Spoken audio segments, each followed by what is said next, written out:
Hello everyone. In today's video, I will show you if you really understand how the W command works in Linux. So let's understand what is a W command. The W command gives you a snapshot of the current system state. It includes who logged in and what they are doing. It also provides information about the system load average, which is particularly useful for understanding the CPU load. If you look at the first line, it will give you the load average and who logged into the system. When you execute this W command, you will see the output like this. And like I already mentioned, it gives you the load average. But at the same time, it gives you some more information like what is the current time, how long the system has been up, the number of logged in users, which in this case is one user. We already discussed this load average, which is the load average of the system in the last 1 minute, 5 minutes, and 15-minute interval. It also gives you information about the logged in user, like we have already discussed the user, the terminal in which they have attached to the login, the remote host, how many seconds the system is idle, the job CPU time, the process CPU time, and the command which is being executed. So let's understand how these things work. W commands basically read the system uptime and load average from two files.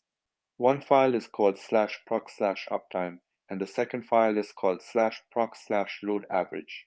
So these are the two files from which it gets its details. And there are a bunch of files and directories that are also read. So let's first focus on /proc/uptime. So this /proc/uptime, as you can see, contains two values. The first value is the total number of seconds the system has been up. This is the number of seconds from which your system is up and running. The second value is the amount of time the system has spent idle, meaning it is not doing anything. The way the kernel tracks all these things is with the help of something called a timer. Your Linux kernel maintains a timer that starts when the system boots. What this timer does is it continuously counts the number of seconds the system has been running. At the same time, the kernel tracks the idle time of each CPU. Idle means when the CPU is not executing any process, so the time is considered idle. The kernel increments this idle counter for each CPU. For example, if your system has multiple CPUs, which you can see by this. For example, in this case, we have a two-processor system. So the kernel increments the idle time counter for each CPU whenever it is idle. Another way you can do it is by executing a top command and then pressing 1. You can see the CPU, and here is a field called idle. Here you can see that it is idle, meaning the system is virtually doing nothing. So your W command reads this file called /proc/uptime to get these two values, the total number of seconds the system is up and the total number of seconds it has been idle. Let's look at the second file, which is called /proc/loadaverage. And let's again execute the W command. If you look at this file, it has 5 fields. The first 3 fields are what exactly you see in this load average output. This is the load average from 1 minute, 5 minutes, and 15 minutes. The next field is the total number of processes running on the system. These are the total number of processes versus the number of processes which are running on the system, which in this case is 2. The last field, which is an interesting field, is the most recent process that was created and forked on the system. This was the last process which was created and forked on this particular system. It gives the bit of the system which is called the process ID. So let's try to understand this in more depth. When a new process is created, which can be created either by the fork system call or the clone system call, it is assigned a unique ID which is called a process ID. The last process ID value in the /proc/loadaverage reflects the newly created process. The next question is how this field is useful for us. It can help you to identify any abnormal behavior or spike in process creation activity. So let's take a simple scenario. In case you notice any high load average, you can use this last process ID field to check the recent process creation history and correlate it with the system load. So it means maybe this process causes the high load on your system. This is how you can correlate. We have covered proc uptime as well as proc load average. The next file your W command reads is called var run utmp, which is a binary file. If you try to run the file command, it will always show the data file, but if you try to read the content, it will give you this kind of garbled output. So it's basically a binary file, and this file contains information about the currently logged in user. If you look at this in the W command output, you see the currently logged in user. So basically from this file, W gets this information about the currently logged in user. This file also contains information like the terminal the user connected to, the host from where it is coming, and the login time. This terminal information like PTS0 as well as the login. So W is not the only command that uses this file. There are other popular commands, for example, who which also gives you information about the currently logged in user as well as uptime, which also gives similar information. So in W, you see this uptime output like this. So basically, the point is that W, who, and uptime all need this information from this well-read UTMP file. So you can think of it as a really critical file. And one thing to add, if you look at the permission of this file, it is owned by the root and a special group called UTMP, as we don't want any unauthorized access or modification to this file. So that's why it is owned by the root user.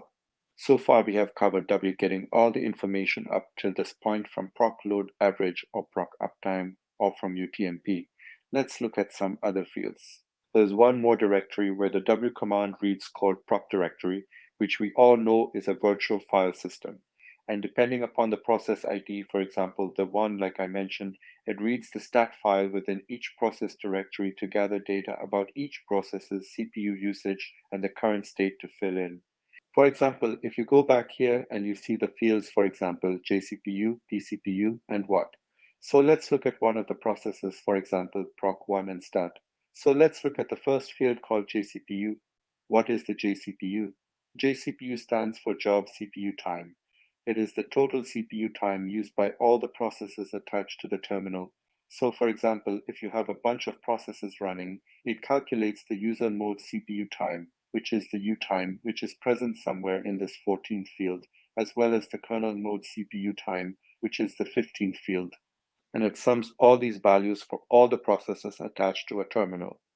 The user mode process plus kernel mode process. It combines everything and represents it in this field called JCPU, which is the job CPU time. So whatever process is attached to a terminal, it gives you that information. Similarly, it does the same thing with PCPU, which is the current process, which is the process CPU time, and it will give you information about the current process. That's the same thing. It combines all the user mode CPU time and the kernel mode CPU time and gives you this information about the current process. The last field is the what column, which is the command being executed.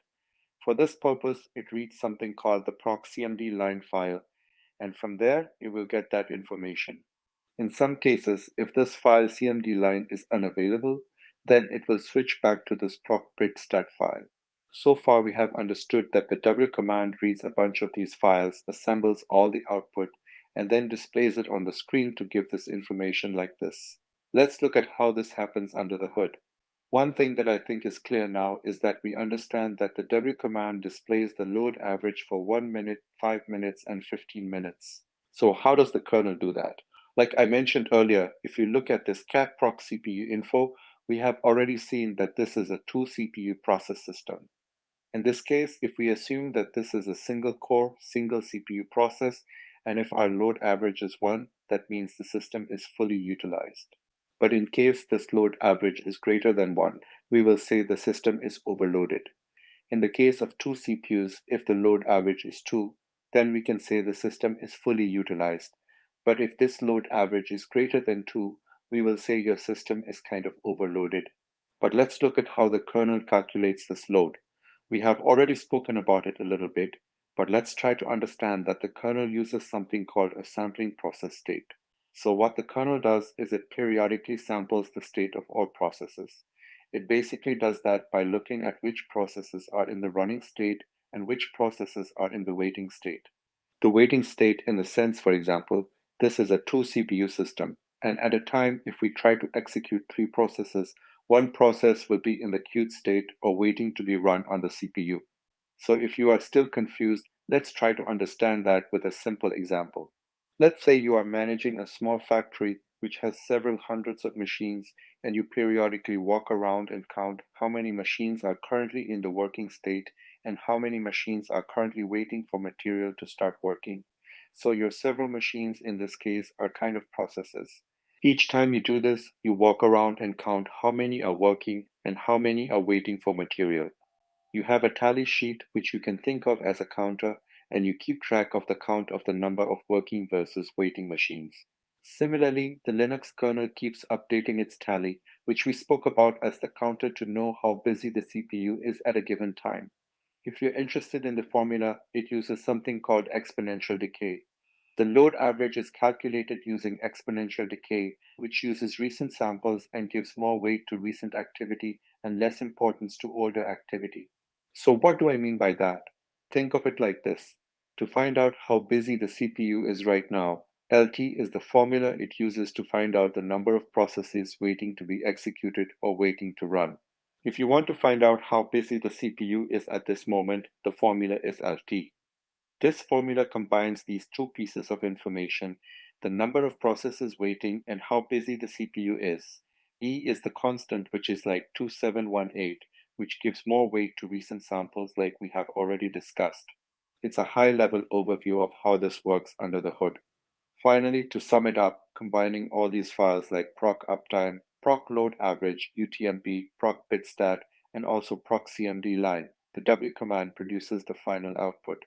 By understanding these steps, you can see how the W command provides a snapshot of the system activity and load and helps you to diagnose any Linux performance or CPU performance issues. Thank you so much for watching this video. If you liked the video, please don't forget to subscribe to the channel. If you're interested in these topics, please check out my book, Cracking the DevOps Interview. The link is in the description. Thank you so much again.